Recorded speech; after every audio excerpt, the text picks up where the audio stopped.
Bonsoir à tous, bienvenue dans l'émission LFNA TV, émission un peu particulière ce soir puisqu'on est en direct du siège de la Ligue de football du côté de Puy-Moyen pour une soirée avec plusieurs temps forts. Tout d'abord, on va s'intéresser à l'accession en National 3 avec le tirage au sort des barrages. Il y aura, vous le voyez avec notre réalisateur Romain Jossé, il y aura les boules des quarts de finale de la Coupe de Nouvelle-Aquitaine, savoir qui va succéder à l'équipe du Pau FC, la réserve qui avait battu l'Èche Cap Ferret l'année dernière. Et puis, on va tirer les demi-finales. Il y aura la remise des maillots. Ils sont là, ils sont magnifiques. Et il y a surtout la star de la soirée, le président du district des Deux-Sèvres, monsieur Daniel Guignard. Bien représenté d'ailleurs, Daniel, le district ce soir, puisqu'avec la Gironde, c'est le district qui compte le plus de représentants. Bonsoir Daniel. Oui, bonsoir. Donc, bienvenue à tous les clubs pour ces deux tirages bien différents. Donc pour l'accession, je crois qu'il n'y a pas de club, mais par contre pour la Coupe Nouvelle-Aquitaine, il y a 6 clubs sur 8 qui sont représentés. Donc comme tu l'as dit, il y a 2 clubs des Deux-Sèvres, 2 clubs de la Gironde. Donc c'est le quart des clubs qualifiés qui sont représentés par ces 2 départements. Et on remercie chaleureusement les clubs qui se sont déplacés. Il n'y a pas les équipes de Régional 1, les 3 équipes représentées ce soir. En revanche, tous les autres ont joué le jeu. Donc bravo, messieurs, notamment ceux de Moléon qui ont fait le long déplacement. Avec nous aussi ce soir, il y a le directeur de la Ligue de football de Nouvelle-Aquitaine qui est à domicile ce soir, Christophe Fougeret. Bonsoir Christophe. Bonsoir à tous. Christophe, ravi d'accueillir tout le monde. Là, on voit des clubs qui ont joué le jeu. Ça fait extrêmement plaisir de les voir ici. Bah oui, effectivement, ouais, c'est un moment important de la saison, c'est cette Coupe Nouvelle-Aquitaine. Donc on est ravi de voir que les clubs ont fait l'effort de se déplacer ce soir pour venir assister à ce tirage. Et puis également, comme vous le disiez tout à l'heure, les matchs de barrage d'accession à National 3, une année particulière pour la Régionale 1, puisque une seule équipe de Nouvelle-Aquitaine pourra accéder au championnat de National 3 la saison prochaine. Il y a notamment 2 clubs qui sont tranquillement dans le canapé ce soir. Le FC Bassin d'Arcachon et le FCE Mérignac-Carlac, eux, ils sont tranquilles, ils sont champions. Et oui, depuis ce week-end, Mérignac-Carlac a effectivement validé la première place de sa poule. Donc on a 2 clubs effectivement sur les 3 qui sont déjà connus. Reste la poule du Nord sur laquelle il y a encore des enjeux forts sur les derniers matchs. Et on va se régaler avec notamment Bressuire, Busserolles qui peuvent encore être présents au rendez-vous. Et puis on n'oublie pas Saint-Jean-d'Angély et l'Océaneville. Avec nous ce soir pour le tirage, un rugbyman qui lui aussi, à l'image de Mérignac-Carlac et du club de Bassin d'Arcachon, est libéré aujourd'hui. C'est Fabrice Landreau, le directeur du SA15, qui nous fait le plaisir et l'amitié de venir ce soir pour le tirage. On a vu les images tourner sur les réseaux sociaux. Fabrice qui a encore de beaux restes pour fêter le maintien. Bravo Fabrice et merci d'être avec nous. Ouais, très heureux d'être avec vous. Et puis c'est vrai qu'on est très heureux, on a passé un bon week-end, hein, ça s'est bien passé. D'abord par le maintien à Nevers, qui permet à notre équipe de poursuivre en Pro D2. Et puis moi j'ai eu la chance de suivre ma fille au final sur Agujan-Mestras pour les U13. Et j'ai vu un magnifique événement extrêmement bien organisé, formidable, qui joint non seulement le football mais aussi les familles. C'était très convivial. Et c'était un beau moment de partage, un beau moment sportif. Et encore félicitations pour cette organisation parce que c'était vraiment, tout le monde était très content et ma fille était heureuse. Et a envie de revenir l'année prochaine. Est-ce qu'il y a des pitchs chez la famille Landreau du coup? Ah non, interdit, on prépare, on n'est pas comme ça. En tout cas, un rendez-vous qui devient chaque année un peu plus grand et franchement, voir à chaque fois, nous on le fait pour LFNA TV, le sourire sur le visage des enfants et des parents, des éducateurs, c'est toujours un rendez-vous qu'on attend avec impatience. Ouais, c'était encore une fois une belle fête du football ce week-end à Gujan-Mestras avec un accueil formidable du club du bassin d'Arcachon.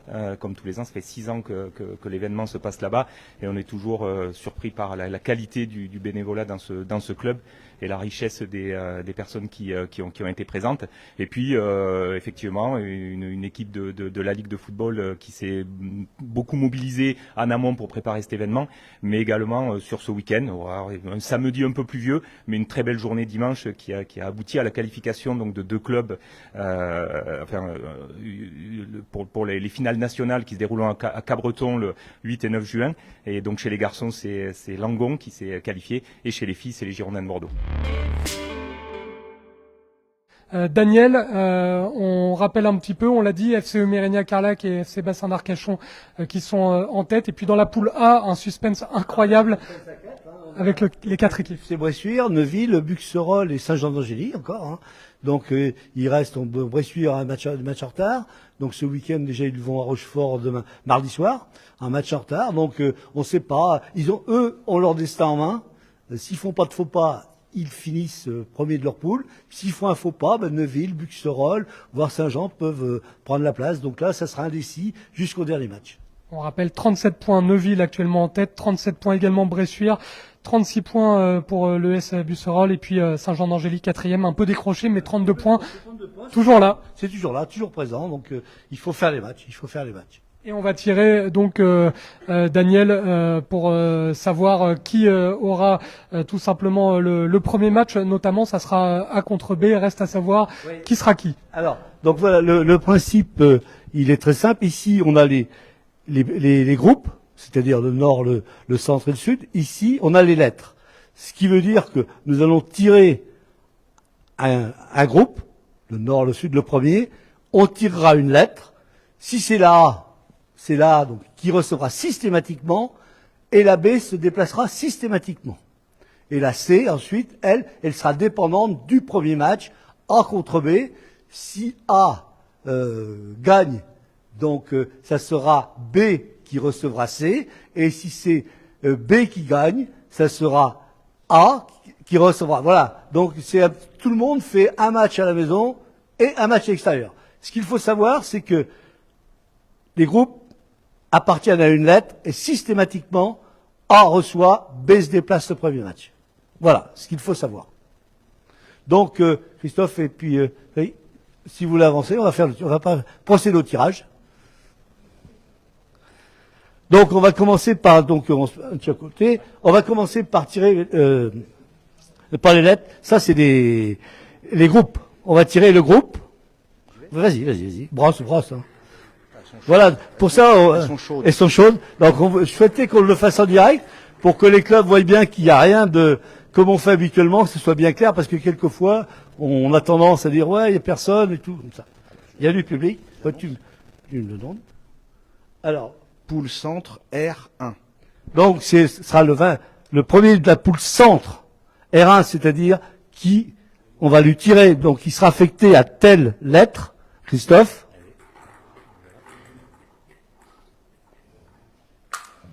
Hop là.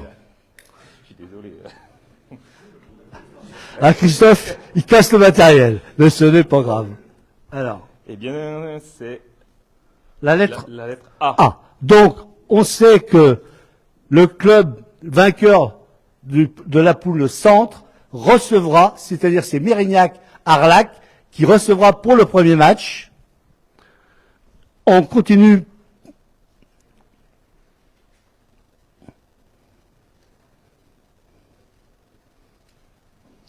Poule sud. Poule sud. R1. Donc là, c'est Arcachon. Et là, on va savoir si c'est la B ou si c'est le C. Eh bien, ce sera le B. Donc le B, donc ce qui veut dire que le premier match, ce sera Mérignac-Arcachon.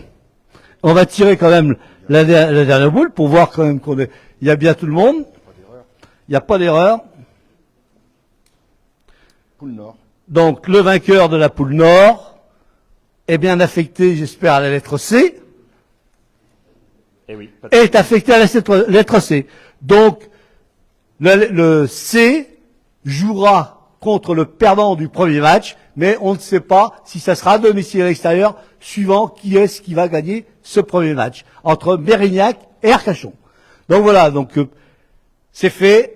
Maintenant, au club de jouer pour cette accession à National 3. C'est vrai que une accession sur 3 poules, c'est chaud quand même. Hein. Il faut y aller faire déjà 26 matchs et ensuite pas 26, 22 cette année et refaire des barrages, c'est quand même une grosse saison. Donc toujours le même principe. Hein. Le club qui s'était déplacé, s'il tombe contre un club recevant, on inverse. Hein. Les plus de 2 divisions d'écart, c'est le même principe. Hein. On inverse également. Donc voilà. Donc Christophe, c'est toi qui commence. Allez, c'est parti.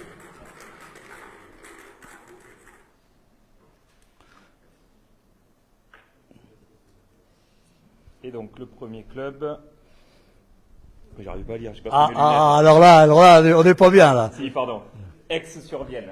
Aix-sur-Vienne. Donc, ce qu'il faut savoir, Aix-sur-Vienne était recevant au tour précédent. Aix-sur-Vienne, R3. Fabrice.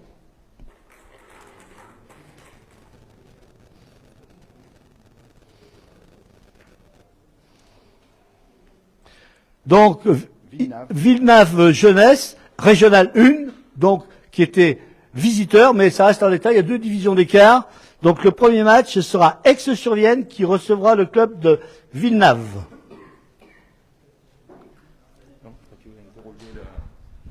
Attention. Et on va avoir avec nous le coach d'Aix-sur-Vienne, c'est Baptiste Coustillas qui me fait le plaisir de me rejoindre au micro de LFNA TV. Bonsoir Baptiste. Bonsoir.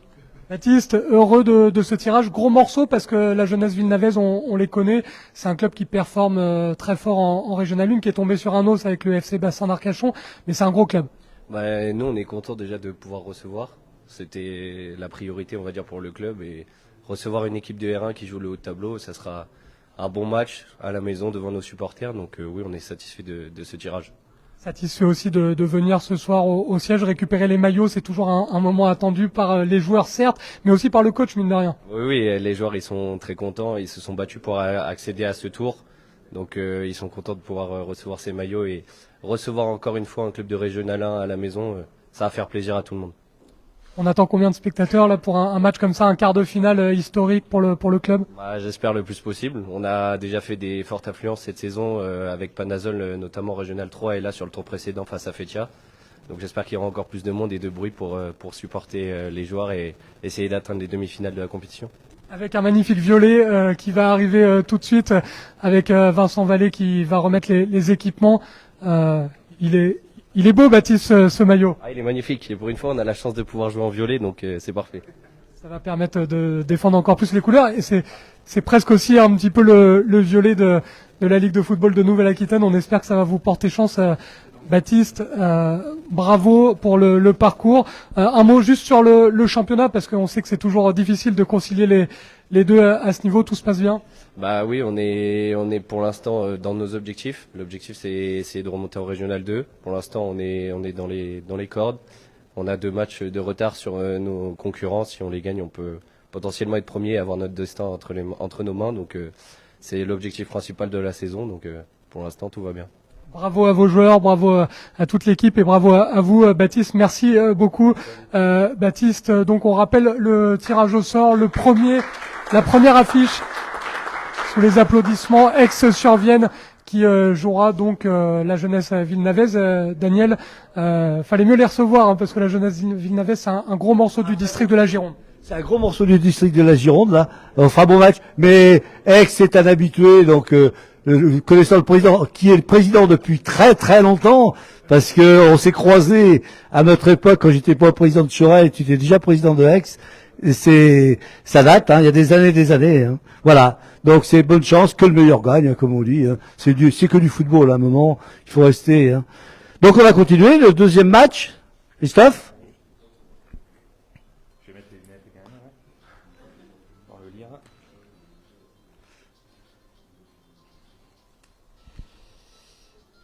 Le FC Autise. Donc FC Autise qui était visiteur au tour précédent, club de Régional 3.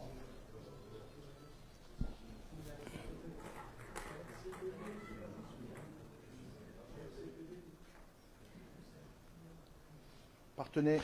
Donc alors là c'est vraiment la chance de la chance, c'est-à-dire 2 clubs des Deux-Sèvres qui vont se rencontrer. Donc le Autise rencontrera Partenay. Donc vous avez tous pu voir qu'il n'y a rien de truqué, 2 personnes qui faisaient le tirage, il n'y a rien de truqué. Voilà, ces 2 clubs sont présents. Et Daniel n'a pas le droit de parler, d'interviewer du coup, puisque ce sont 2 clubs des Deux-Sèvres. Messieurs, on va avoir un derby de Sévrien, ça va être magnifique. On débute, voilà, 2 amis. On a entendu Jean-Yves Guignard, qui est membre du comité directeur du RC Partenay Viennet. On a entendu que vous vouliez cette affiche, vous avez été servi. On en rêvait. Vous l'avez fait. Et on est très très très content parce que d'abord c'est un très petit déplacement puisqu'on a à peu près 30 minutes. On se connaît, on se connaît beaucoup et on apprécie énormément. Nous, c'était le but du jeu. Donc on est très content de votre tirage. Voilà, nous pour tout le monde d'ailleurs, parce qu'on va pouvoir se déplacer, on va pouvoir emmener nos supporters et tout le club, donc c'est très intéressant pour nous. Voilà. Finalement, le déplacement sera plus long pour venir assister au tirage que pour aller jouer le quart de finale. Bonsoir tout le monde, on est très heureux de venir au tirage aujourd'hui et c'est vrai que le tirage au sort à la maison, tout le monde attendait ça au club. On a fait 6 déplacements, donc que 2 fois à la maison, donc pour l'entraîneur, Denis et tous ses joueurs, ils le méritent et pour les supporters aussi. On est super heureux en plus contre le club de Parthenay, voisin, donc ce sera un très très beau match et je pense avec beaucoup de supporters et on souhaite ça. Que le meilleur gagne évidemment. En championnat, un petit mot sur vos championnats respectifs. Tout d'abord le RC Parthenay-Viennet. Eh bien, ça s'est très très bien passé cette année d'ailleurs. Et bon, on a perdu hier chez nos voisins du Talus. Peu importe, on a fait une très très très bonne saison avec un effectif très limité, avec beaucoup de blessés. Donc on est très fiers. On va rester en R2 et c'est très bien pour nous. Maintien en R2, un beau parcours en Coupe de Nouvelle-Aquitaine, une saison pleine. Cinquième ou sixième tour ou septième, je m'en rappelle plus, en gros. Donc on est très fiers de nos joueurs et du club de cette année. Le FC Otis qui s'est déplacé en nombre pour venir à ce tirage. Satisfaction aussi de repartir avec des maillots. Vincent Vallée les a dans la main, ils sont magnifiques. Ça on n'est pas venu pour rien finalement. Ouais, on est très heureux parce qu'on est un jeune club, une fusion ça fait 2 ans et on est en Régional 3, on découvre le Régional qui est super intéressant et on fait une très très belle saison. On jouait aussi la montée nous il y a un mois et demi et là maintenant avec les intempéries donc on a perdu un match important donc maintenant c'est tout sur la coupe et on joue la coupe à fond. Voilà. Du rouge dans les 2 logos, je sais pas qui va jouer en rouge. Vincent Vallée qui va remettre le rouge. Il est beau ce maillot ciel bleu ciel, ça ressemble un peu à l'aviron bayonnais, c'est magnifique. On gagne tous nos matchs avec le bleu, donc on va encore gagner ce match de coupe CNA. Il n'y a aucun problème, je n'en doute pas un instant. La réponse du voisin de Sévrien. Alors nous, on est sur les 4 derniers matchs, on a joué 3 R2 et une R1, donc maintenant on attend Parthenay de pied ferme et on fera tout pour les éliminer, c'est sûr et certain. Ça sera une belle fête, bravo messieurs.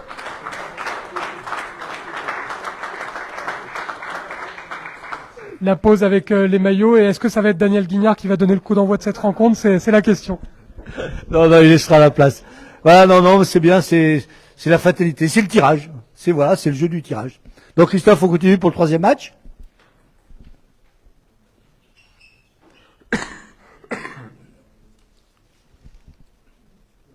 Et donc ce sera l'Étoile Maritime. Régional 1, visiteur au tour précédent. Oui. Hop.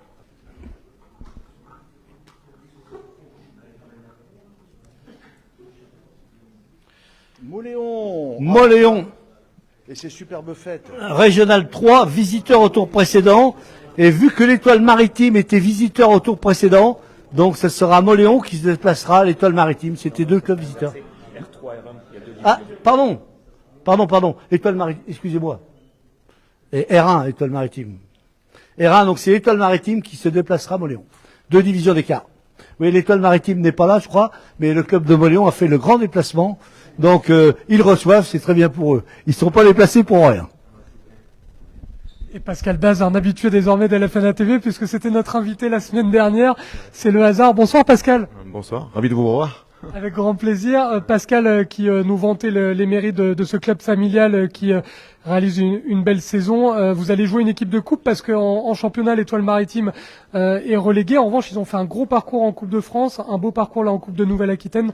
Donc ça va être un vrai match de coupe du côté de Moléon. Vous allez recevoir, ça c'est une satisfaction. Ça c'est une super satisfaction. Les gars ils vont être contents parce que ça va être une vraie fête à Moléon, ça c'est clair. En plus, on enchaîne en ce moment parce qu'on vient de faire 3 matchs cette semaine. On s'est qualifié mercredi pour la finale de la Coupe des Pyrénées aussi, en éliminant une R1, l'Escar. Donc, on va essayer de continuer sur cette lancée pour continuer ce super parcours. Parce qu'on a quand même fait 7 tours de coupe. Ce qui était pour une R3 pour nous, surtout à Moléon, assez exceptionnel. C'est historique pour le club. On sait qu'il y aura beaucoup de monde. On avait quand même plus de 300 personnes au stade mercredi soir pour cette demi-finale. Donc je pense qu'il y aura beaucoup de monde à Moléon puisque ça va être le mercredi 8 mai, un jour férié. Donc tous nos supporters seront là et puis on est super contents surtout de recevoir. une belle fête de foot au milieu d'une terre d'Ovalie un peu, puisqu'on était tout à l'heure avec Fabrice Sandro qui connaît Moléon pour les fêtes.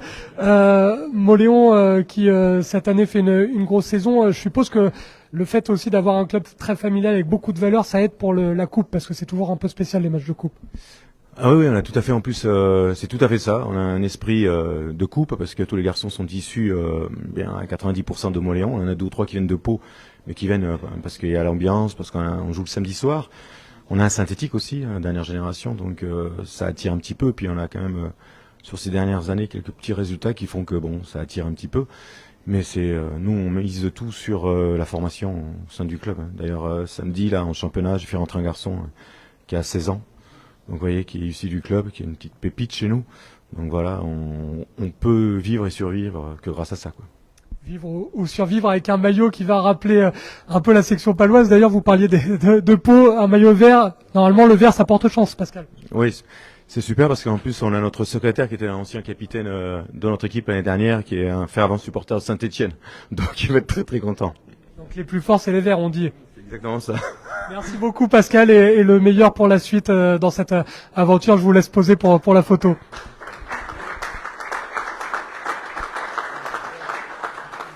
Le club donc de Moléon qui va recevoir l'Étoile Maritime. Daniel, il reste forcément une affiche. Ben, il nous reste une affiche, je crois que c'est Bergerac qui est présent, Bergerac 2, et le bassin d'Arcachon. Donc on va voir. Celui qui sort en premier reçoit, vu que les 2 clubs s'étaient déplacés, donc on va voir Christophe. Il va nous dire qui est-ce qui reçoit pour ce dernier match.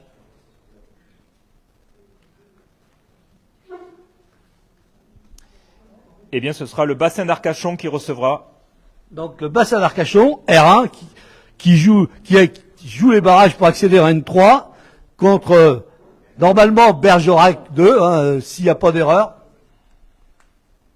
Non, pas d'erreur. Pas d'erreur. Voilà, Bergerac 2. Bergerac 2, donc il se déplacera au bassin d'Arcachon. Donc, le club de Bergerac est présent.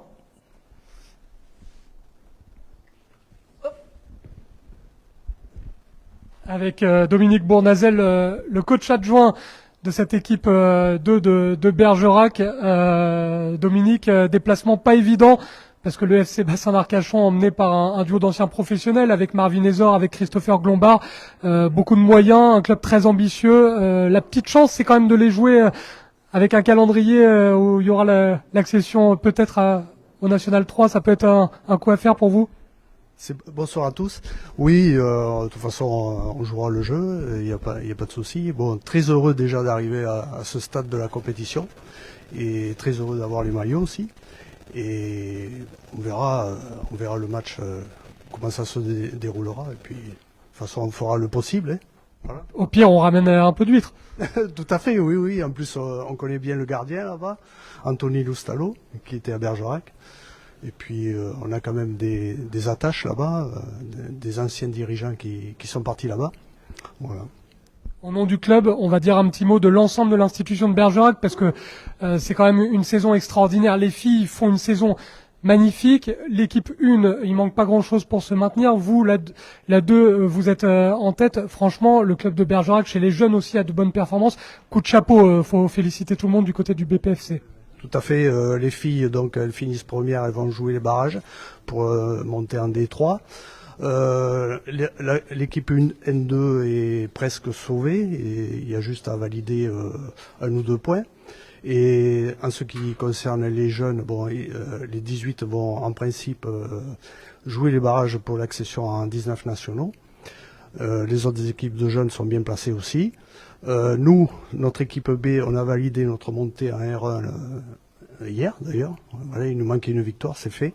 Voilà, on accède à l'échelon supérieur. Voilà.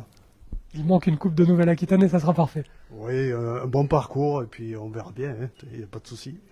Et avant de ramener les huîtres du bassin d'Arcachon, il y a un maillot à ramener du côté de Bergerac et il est magnifique. Il y a presque un côté équipe de France sur ce maillot. Super, magnifique. Le bleu avec le petit liseré rouge, les couleurs du club. C'est presque d'ailleurs un match à l'extérieur pour le bassin d'Arcachon qui sera à domicile, parce que eux aussi c'est un peu les couleurs du club. Et oui, eux, ils sont orange et bleu, je crois, hein, c'est ça. Exactement. Bon, bravo à Bergerac pour la saison et bravo à votre équipe pour le parcours en Coupe de Nouvelle-Aquitaine et bonne chance. Merci beaucoup. Merci à tous. Daniel, avec ce dernier match qui a été tiré, Bassin d'Arcachon, Bergerac, c'est quoi le choc? C'est le derby des Deux-Sèvres? Bon, il y a des beaux matchs, hein. Tous les matchs sont intéressants. Bon, Aix-sur-Vienne, Jeunesse-Vinanais, on ne sait pas ce qui peut se passer. Bon, bien sûr, il y a le derby des Deux-Sèvres. Moléon et Maritime, c'est pareil. Et le bassin d'Arcachon-Bergerac. Bon, je pense que, je sais pas, hein, je suis pas du bassin, mais je pense que le bassin, il pense à autre chose que peut-être la Coupe Nouvelle-Aquitaine. Il pense certainement à l'accession à National 3, vu qu'il y aura les barrages. Donc on sait pas là ce qui peut se passer. Et Bergerac, en plus, leur réserve est sûre, ils sont sûrs d'accéder à R1. Donc c'est une super saison pour eux. Maintenant, vous savez, les matchs sont les matchs. Donc vous avez vu les dates des quarts. Le 8 mai, le mercredi, donc pas ce mercredi, mais l'autre mercredi dans 8 jours. Donc voilà. Donc moi je tiens à vous remercier d'avoir répondu présent à notre invitation. Il y a un petit casse-croûte à côté, donc à la salle habituelle. Moi je remercie LFNA TV parce que c'est important. Les clubs ne peuvent pas se déplacer, mais ce qui est bien, c'est que au moins on voit que c'est du direct, on voit qu'il n'y a rien qui est truqué, que machin, parce que quelquefois on dit ouais, t'as un machin, surtout en plus. Quand on fait un tirage deux clubs du même département, ça peut toujours porter à confusion. Là, c'était fait brasser, tout a été fait correctement. Pour l'accession, c'était la même chose. Enfin, merci beaucoup d'avoir présent. Puis Christophe, merci beaucoup d'avoir participé à ce tirage. Et puis moi, il faut remercier la Ligue Nouvelle-Aquitaine quand même par rapport aux dotations qui sont faites pour les clubs. Et il y aura peut-être autre chose par la suite, mais on va voir. Déjà, on fait ça. Et après, on va voir ce qui va pouvoir être fait. Et puis, on est toujours, la Ligue est toujours heureuse d'accueillir les clubs au sein de, soit à Puy-Moyen, au Cercle, soit donc au Haillan également. Donc, c'est qu'un plaisir de vous recevoir. Et donc, on passe tous des bons moments ensemble. Et puis, se dire une chose, hein, ce n'est que du football amateur. À un moment, il faut rester les pieds sur terre.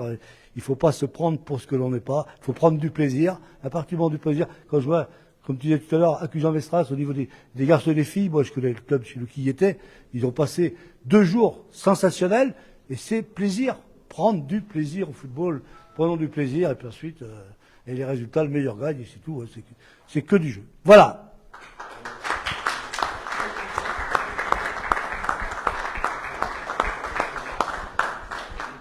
On le dit chaque semaine, le football, qu'il soit professionnel ou amateur, ça reste un jeu, c'est le dicton d'LFNA TV. Juste un petit mot avec Christophe sur les temps forts à venir pour la Ligue de football. On sait notamment qu'il y a une importance pour le foot entreprise parce qu'on a 2 clubs qui ont magnifiquement jusqu'à présent représenté la région Nouvelle-Aquitaine, notamment le FC P2M.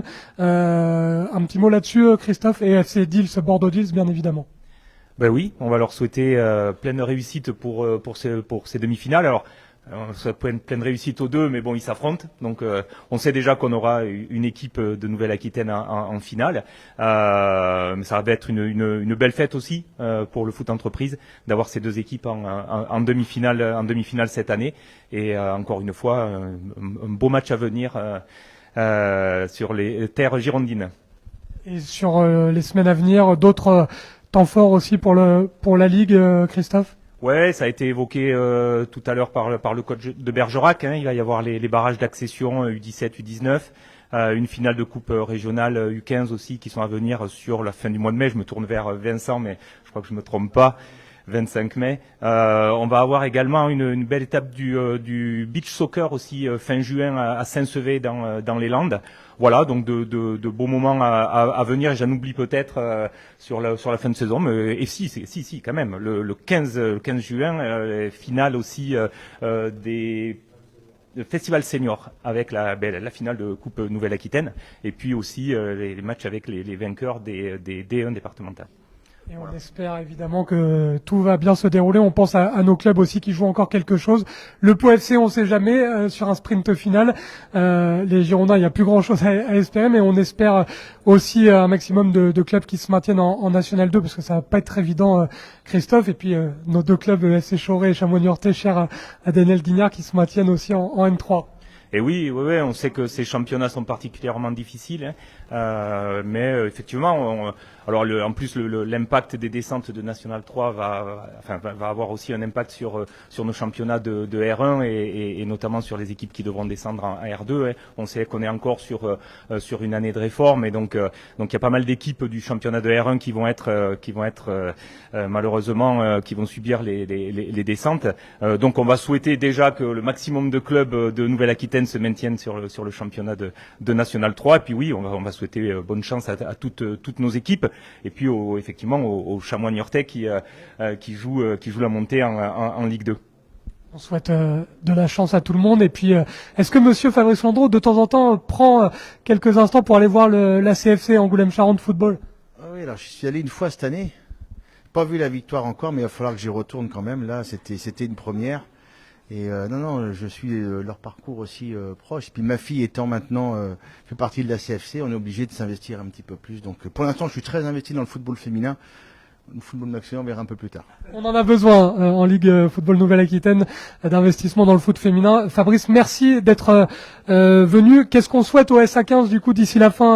Un maximum de plaisir, je suppose, maintenant que le maintien est officiel. Ouais, du plaisir, un bon match dans 15 jours à Rouen, et puis clôturer notre saison à domicile à Chanzy le 17 mai devant notre public pour fêter ce maintien qui a été difficile à obtenir et qui vient concrétiser une jolie saison et qui va valider tout le monde. Et puis on espère aussi faire une jolie fête à Chanzy le 17 mai. Et un grand bravo à tous les joueurs et au staff du SA15. Bravo Fabrice Landreau qui était ce soir exceptionnellement avec nous. On peut l'applaudir. On vous rappelle les 4 affiches: Aix-sur-Vienne face à Jeunesse Villenavaise, FC Otis contre le RC Parthenay-Viennet pour un derby des Deux-Sèvres, SA Moléonais contre l'Étoile Maritime et puis le FC Bassin d'Arcachon contre l'équipe 2 de Bergerac-Périgord. Un grand merci à tous les clubs qui se sont déplacés. On se retrouve lundi prochain pour LFNA TV. Il y aura notamment un reportage sur le Pitch Foot Festival pour ceux qui n'ont pas suivi les performances de la petite Landreau. Et nous, donc, lundi prochain, n'oubliez pas, le foot professionnel amateur, ça reste un jeu. Très bonne soirée à tous.